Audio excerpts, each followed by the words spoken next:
Are you a leader in customer success, pre-sales, professional services, support? Do you work behind the scenes and roll up your sleeves to make sure that customers are happy? Renew. Then this is for you. Welcome to the GSD Podcast. Welcome to the GSD Podcast. Getting it done. Services, success, and software. We'll talk with the pros that have been in the trenches, getting service teams off the ground, launching new types of groups to service customers, or running agencies that don't have a product attached to it. For the pros, by the pros. This is the GSD Podcast, and this is your host, Jeff Kushmerek.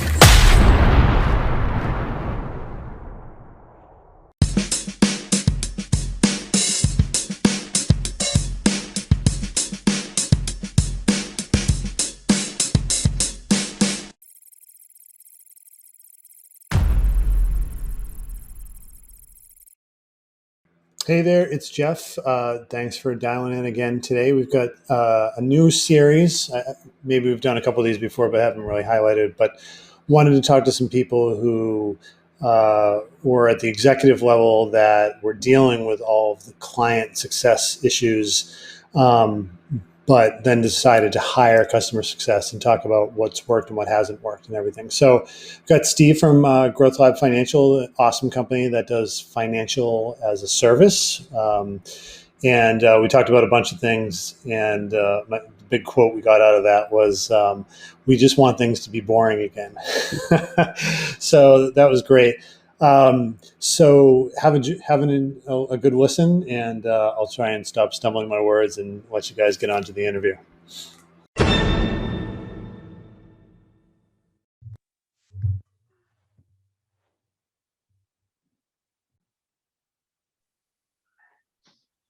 All right, and we're good to go. So I've got Steve here from GrowthLab Financial.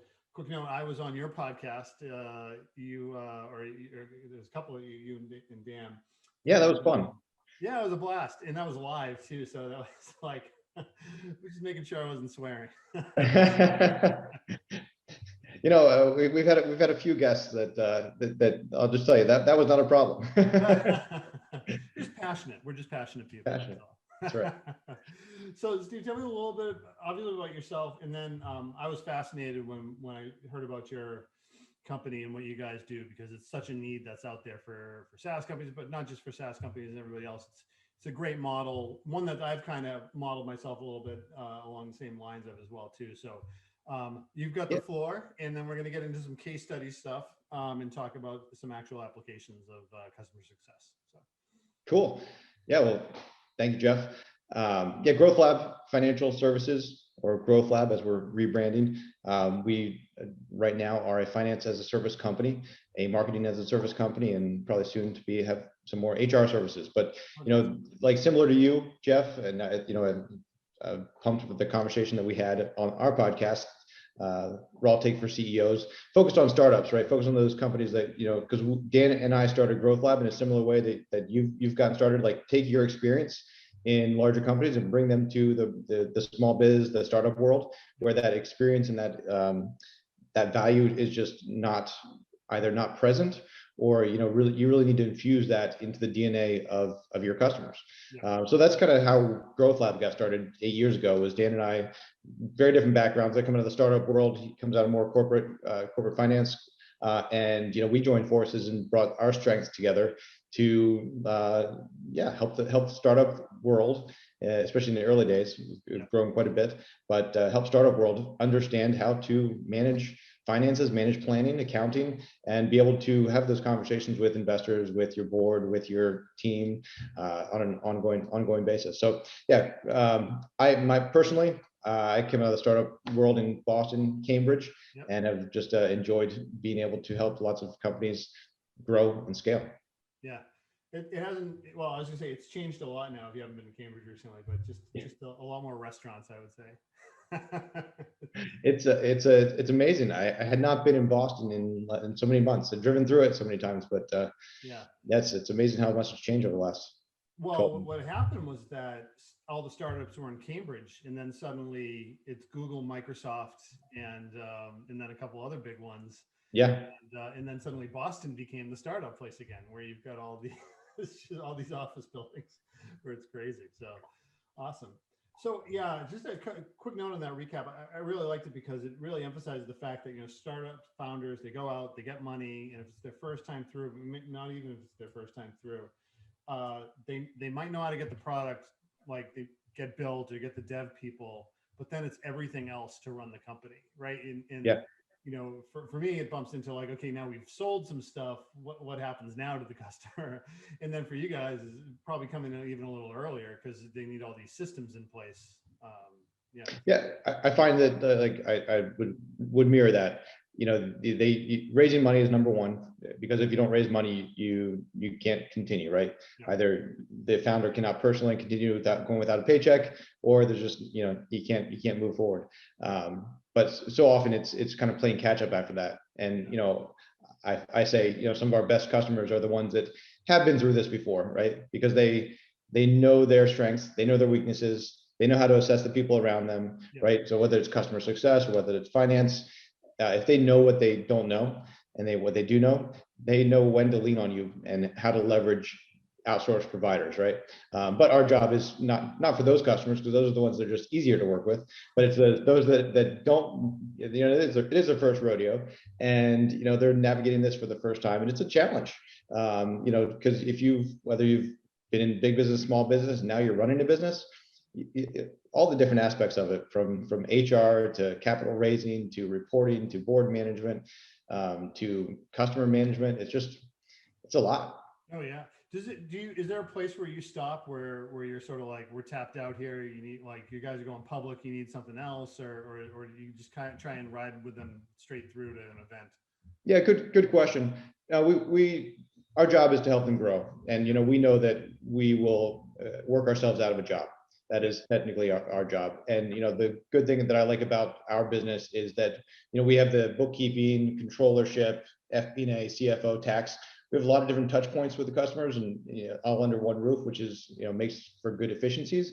Yep. But it also means that as they come on board and as they leave, it's a process, right? So from a business risk standpoint for GrowthLab, I can bring them on for bookkeeping initially. They can grow into the planning side of things and the tax and the CFO, and then as they outgrow things, they probably go in the same order, right? They're going to bring a bookkeeper on first, or a controller, and keep us as the CFO, so that there's a process coming in and going out. So I think it works well for us as a business, Yep, as well as for the customer. that's great too. When we were chatting on your podcast, and I didn't expect it, you guys kind of went into some use cases where, when you guys actually realize that, like, oh wait, we have to talk to our customers. So we're not even that, but like, maybe you need to formalize it, I would say. And so this, getting into sort of like almost like a case study is I'm trying to have a little series on those. Can you explain to me, like, what happened? Like, what made you open your eyes one day and be like, oh my God, we need to put somebody in to fix this? Was it churn? Was it just unhappy customers, or? Yeah, no, it's a good question, and we love talking about it. For us, it was a few things. Back when pandemic hit and PPP hit, there was one Sunday that we often refer back to, that it was probably 2 Sundays into COVID, and there were 5 of us in the office, and we were there because we were all like wondering what this thing was going to do, but we needed a plan. We needed a plan for what we were expected to happen, and I think a lot of the success that we've had coming out of there is because we were there and planned for what customers are going to need some help, what customers are going to fail, and what customers are going to be completely fine. But one of the things that came out of that is we were like, hey, we've got resources around the table. We got marketing, we've got delivery, and they're not going to be as busy, right? Because we can't plan to have new business coming in the door. It's just people are not going to be buying new services. So we've got to deploy them somehow, right? So we started doing our podcast. Eventually came out of it. We started doing a lot of content development, and we started getting customers in different ways than we historically had, right? Historically, we'd gotten referrals, we've gotten more organic growth, but we started getting people that didn't have a clue who GrowthLab was.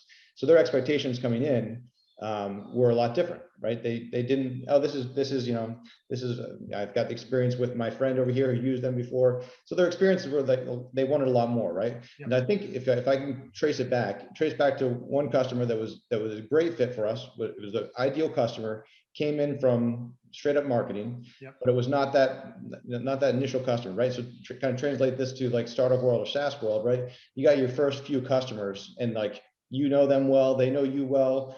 You're both willing to like give a little bit, right? Because you know, you're beta customers. Yep. But that was kind of the mentality, right? Okay. Different kind of service, right? Finance as a service. But it was like, hey, you know, this is gonna be rough for the first few months as we get to know you, you get to know us. We uncover things that we didn't know about during the sales process. Yep. We uncover like stuff that you did in the past that you shouldn't have done. We're gonna get all lined out. So that was kind of like the first mentality, right? But to your question, like when did we know we needed to like put together customer success? It was when we started getting customers that didn't have that history with us or didn't have that relationship, and their expectations were higher, and we were not quite ready to deliver against that. And we had one customer in particular that churned quick, and it was one of our first kind of cold. The marketing team delivered cold to us, right? Yep. And it closed quick, and it was great. We were all pumped, and then it went downhill. And that was when we really realized, hey, you know what? We need to, you know, Dan and Steve and Corey cannot be the only people that are like responsible for managing accounts, managing customer success. We need to build this as its own kind of piece of the business. And for us, it was also, we were expanding our services to go back to the SaaS world. So we, not only do we have accounting and strategy, but now we have accounting, strategy, tax, and we're differentiating accounting into bookkeeping and controllership. So customers might have 5 people that they're talking to at GrowthLab. And that led to customer confusion as well. I remember this, yeah. So we needed to centralize some of that into a structure for customers. Absolutely. Now, if you don't mind me asking, are you on a subscription model at all, or is it more of a yearly, or how is your sort of financial setup in that way? Just the corollary here, just for SaaS, it's always so important. Because if you sign up for 1 year, they're just going to pull out after 8 months and switch over to the next people, basically. So right. So we do it basically. Most of all of our business is fixed monthly fee, okay. And our job is to be an extension of their team. We want them to be happy, right? The last thing we want is somebody locked into a year-long contract that that they want to leave in the 3rd month, right? Yeah. So I won't go out on a limb and state policy, but yes, we do have 12-month contracts, sure. But that's for planning purposes. We have let people out of those early that we're unhappy, because if you're unhappy, I'm going to be unhappy. Let's face it. Oh yeah, no. In the SaaS world, we call exactly what you have. That's just yearly. That's ARR. But even though it's monthly, it's like no, that's a year contract and everything. So it's funny, but yeah. I've never seen where you hold the contract over somebody's head either. Like you've already done you're not going to get somebody's renewal if you're forcing them to be a contract. Yeah, I'll leave that to AT&T. Oh my God, true. Oh my God, oh man. So have you noticed? Well, actually, before we even get into that, so you needed that one throat to choke, right? Because you've got controllership, accounting, just all these sort of different financial services that you're providing for it. What did you wind up doing? Was it successful at first? Did you have to tweak it along the way, et cetera? Yeah. So what we did, and I think you tell me if you see similar things at customers of your consulting business, yep. Is you find somebody internally that knows the customer, knows the business, and is able to navigate, because it's not just being able to build relationships, it's also some of that technical understanding of what the service is. So that when you're bringing them on board, what they call onboarding or orientation, yeah. We landed on orientation. Okay. But whether you bring them on board or you're helping them deliver on the technical side, that person can navigate the relationship as well as knows how to help them navigate the service within GrowthLab. Perfect. So we brought somebody up to kind of move them around from marketing into customer success. Nice. And actually, since we've talked on our podcast, starting to kind of like move that back into more of a production role. Oh, so, okay, gotcha. Yeah, interesting. So, how long does it take a customer to get oriented? Is it like a day, a week, a month? What's the standard expectations around that? Yeah, so kind of the orientation usually takes about a week. Okay. But we keep them in customer success and onboarding for probably 1 to 2 months. Oh, okay. And so our kind of cycle, typically, if you're coming in for bookkeeping and accounting, it's a monthly cycle, right? Yep. So I want to keep you in that onboarding stage for at least one cycle, if not two. Because at that point, you know, I've got 80% to 90% of the hidden stuff that you have as a customer uncovered. And I want to uncover that before I hand it to the line team, because the line team is just going to do the monthly, month in and month out. Yep. Anytime there's a change in scope, that should go back to customer success. So if it's not in our standard operating procedures, don't do it. You know, employee, kick it back to customer success. You have to have a conversation with the customer, or just say, nope, just keep on going. Yeah, no, that's super smart. That's the best practice. We call that the burn-in period, because there's such a pressure to get people launched so you can transition them over to a different team, so you can then orient or onboard or implement all one term the next batch of customers that come on and everything. Right. So you're kind of like, you guys are live and good, and it's like, no, let them get through a payroll, get through you know, that sort of 2-week cycle. It's usually 2 weeks or a month. It depends on what the business is for the Yeah. people that I work with, but definitely the ones that are dealing with anything in finance, it's getting through like 2 payrolls, and you find all the oh no, we pay California tax for this one person, and then we got this union law over here, and then all that stuff and everything. So we had a payroll business at one point, and we sold that. And it was payroll is challenging. Yeah. And it's actively changing. I know they're not the topic of this conversation, but it's interesting how it's changing in. Oh in yeah, real no, time. I mean, just as a note, just when I was at Virgin, we actually did touch people's paychecks just to do deductions and things like that, or actually put money back into it. And the second, that's so emotional, right? And so, and I'm saying that from a customer success people, that's why you need people with empathy, because, you know, somebody's calling in and it's a bug and everything like that. It's affecting their livelihood. You Yeah. know, they might have, like, you know, written a check and all that stuff. It's just, it's a very delicate thing to be in. So you definitely need people with empathy in that role as well. So yeah, awesome. Definitely. So any net benefits, like, were you tracking, or do you track retention and churn and things like that? Yeah, I mean, we definitely do. Overall, we have quite a long kind of lifetime value of our customer. Yep. On average, probably 5-6 years. Okay. And you know, obviously, that's kind of brought down by some of the startups that don't quite make it. But it's one of the things that kind of we pride ourselves in over the years, and which is why that one customer in particular that came on and left within 3 months, why that was so like eye-opening for us. Because we have had some just good success in that, keeping customers satisfied, happy, Sure. and growing with us. Have you been in contact with them at all about, like, because those, when I come in and consult, sometimes I'm like, can I talk to that customer? They're like, no, talk to these guys. Everything went great. And I'm like, no. Like, I need that churn customer to talk to see what the issue. We call Right. it, by the way, the term. Well, you're probably familiar with the term. It's now being applied to customer success, specifically implementation, is the trough of disillusionment, right? Because you know, you hit that thing where everything's super cool, and that's the sales cycle, and then suddenly, if you don't meet those expectations, then suddenly that's where they are. They're like, this is terrible. I made a terrible mistake, you know. And from there, so. Yeah, no, it's a trough disillusionment. It's good. I like that. Yeah. So we have continued to kind of monitor that. I think it's been a good net move for us, for sure, to bring customer success into its own kind of right, so to speak. You know, we're always, our kind of motto is, we want things to be boring again, right? We want accounting to be boring. We want planning to be boring, because when it's boring, customers' expectations are being met, right?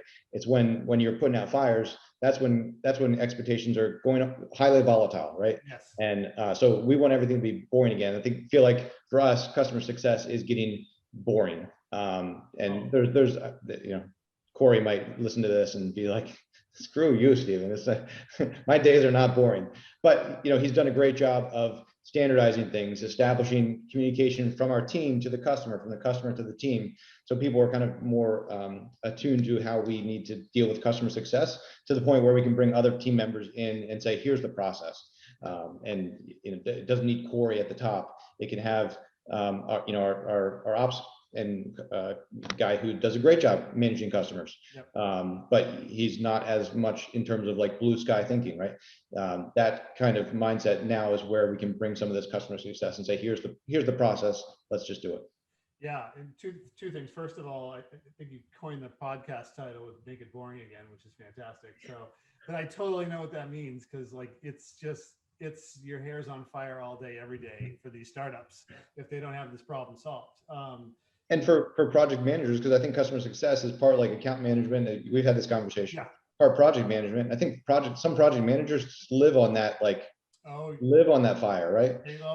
Trust me, I had that gig for a couple of years, and it's boring. When it's boring, I'm bored, and then I'm like, what am I doing? Like, oh, there's a thing I got to go chase down. I got to do X, Y, and Z. Yeah.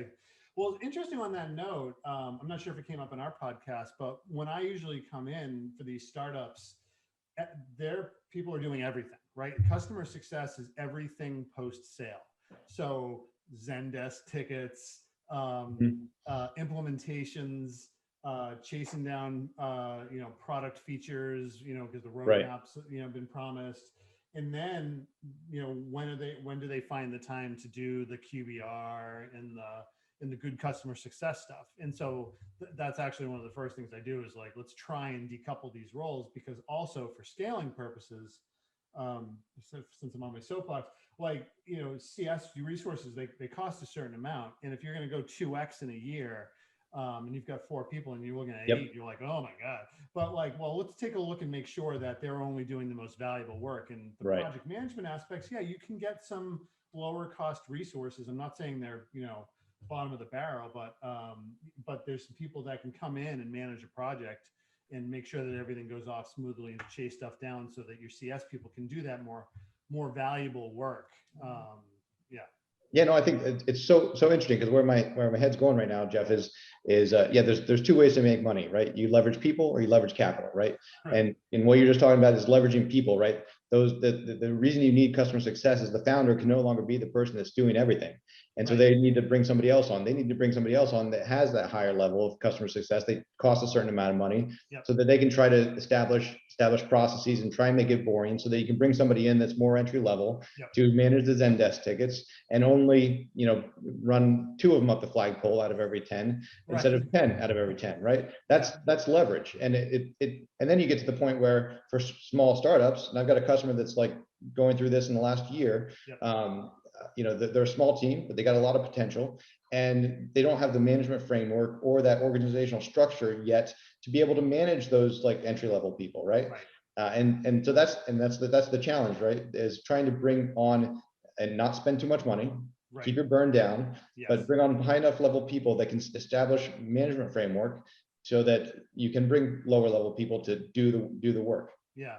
I would probably hit pause on this just to continue, but I'll let it roll and then I'll see if I need to edit it out. What I like to preach for startups, well, what they like to do, so I've adapted to it, I should say this, is when I come in and work for them, they get that process where, and this is not an advertisement, this is just to explain the concept that we're talking about. So they can, if the process has been created, they can bring in somebody that's maybe a director level player coach to follow that process, and then they can manage people underneath it, versus saying like, oh no, we've got to bring in a big expensive VP, SVP, C-level person, and then that person's going to put the process in place and then be super bored, super bored. Because there's not enough for them to do, where it's like, no, I've got this massive team and 10 VPs reporting to me and things like that. So, and I found that works better, because it's like, it's nothing, it's a process, right? Like it should not be, all those startup founders think it should be like, they're not super unique for what you need to do to customer success, right? You need to get them launched, in a sustainable manner. And then you need to keep them happy by listening to them with empathy, and then responding, and then making sure that they see, one of the most important thing I should have said from the top is making sure that they see the value in your product or service, right? So that's the most important thing there. So So yeah, no, that's absolutely.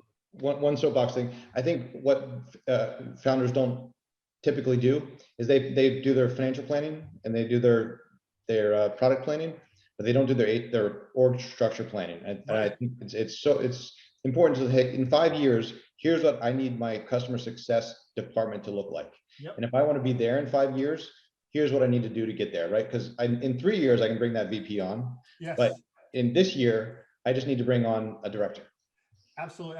I love talking with finance people because it's just such a different perspective. And usually I work really well with them because I deal with financial numbers and things like that. They don't think about that. Usually they get support hired. Support's usually in the dev P&L. And so it kind of like, oh, okay, we got a little bit bigger P&L for the dev and everything.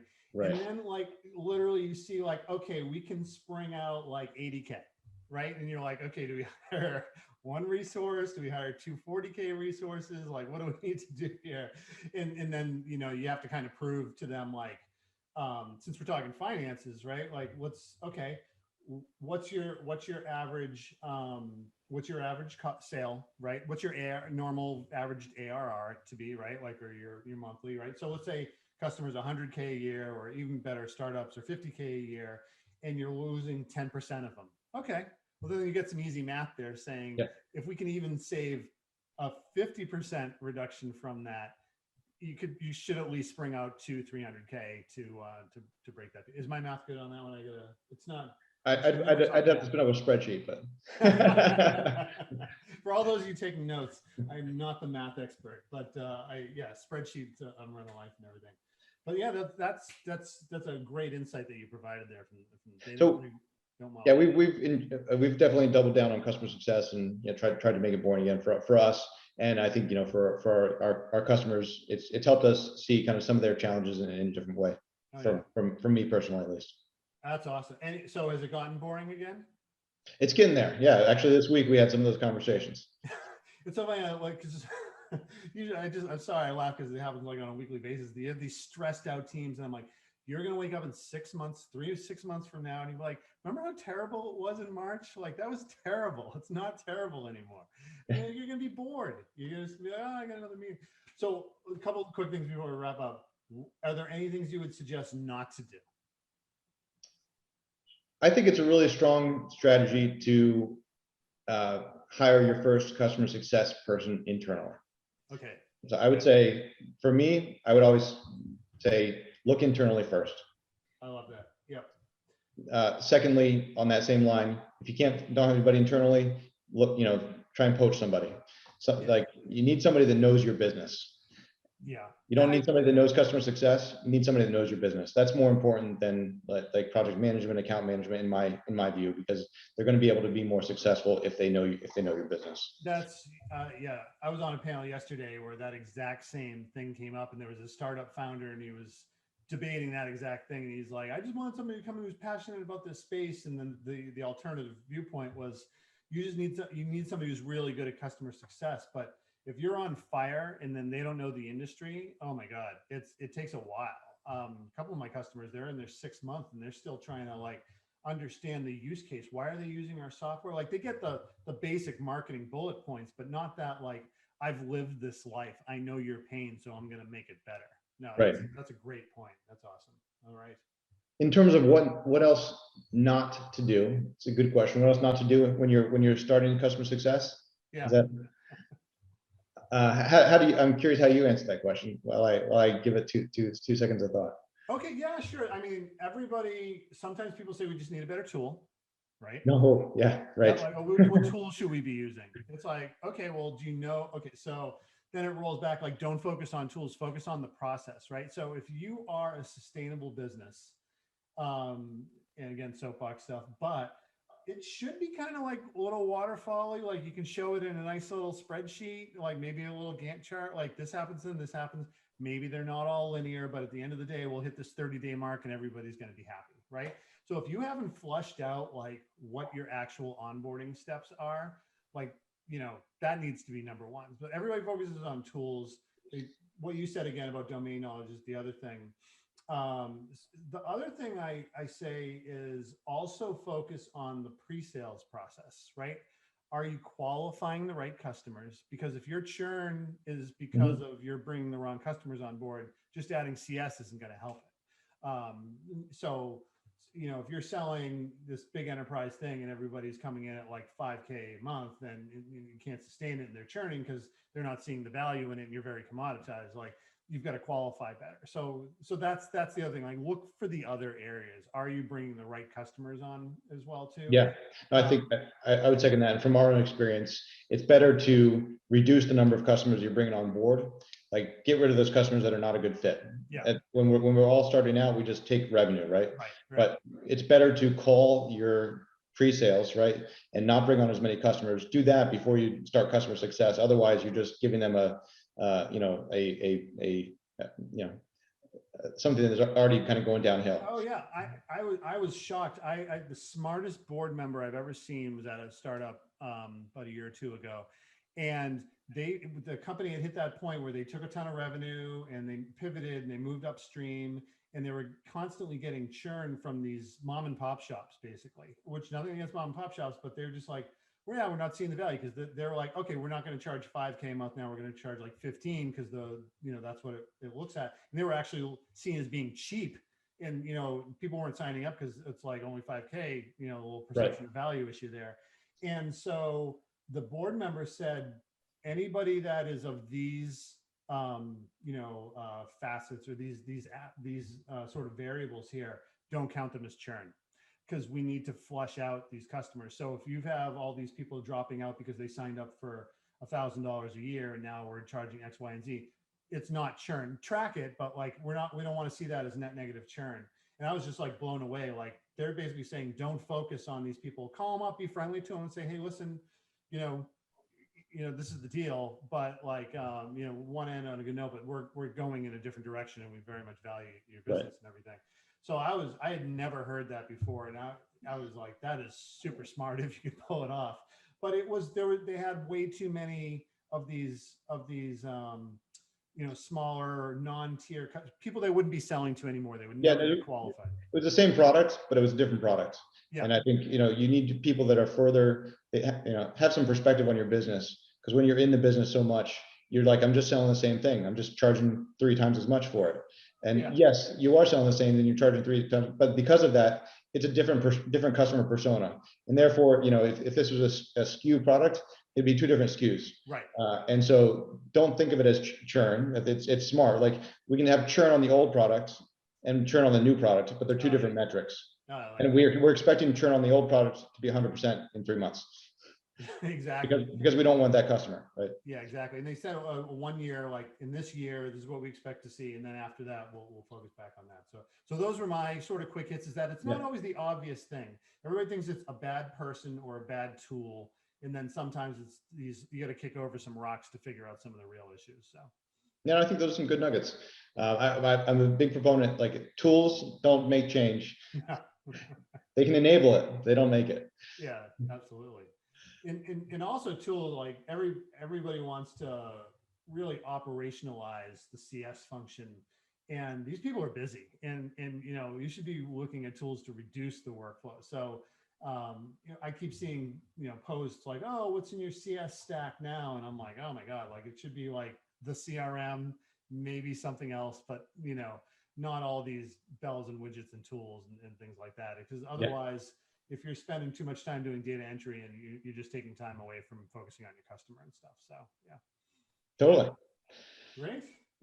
Anything else? Any other wise words of wisdom before we wrap up? It's just keep on keeping on. Yeah. Once you can kind of take into account that you as a business owner need to make these changes, you need to make these investments. It's take the time, as always, spend the time in the business, but make sure you step back and spend the time on your business, whether that's at board meetings or whether that's Fridays or whether that's every other week you take a day. But make sure you focus on the business, because if you're in it putting out fires, you're never going to be able to like design it to get to the next level. Right. You won't be able to see what the competition's doing. You won't be able to to have that big picture view of things, because you're just looking at in the weeds. And I was hoping you would say that, because that's exactly where we want to wrap up, because some people are just like, no, nobody's as passionate about it as I am. I need to keep in touch with the customers and everything. It's like, there's so many other things that you need to be doing right now. So Yeah, challenge yourself to get out of it, right? Challenge yourself to get out of it, because that's the only way that you're going to be able to grow. You're right. It's harder to do that. It's easy to get into that, like, mousetrap and just keep looking for the cheese all the time. So awesome. Well, cool. That's been fun, Jeff. Yeah, same here. We'll have a great weekend. I tell you what, we're going to do a couple quick logistics things. So I'm going to stop here, but stop the recording. I'll just wrap up on one quick thing. So thanks so much. And anybody that wants to hear more about what you guys are doing, where's the best place to find you? GrowthLabFinancial.com or any of the social channels. Feel free to reach out to us there. Me personally, Steven at GrowthLabFinancial.com. Love to hear from you. Awesome. Okay, one second.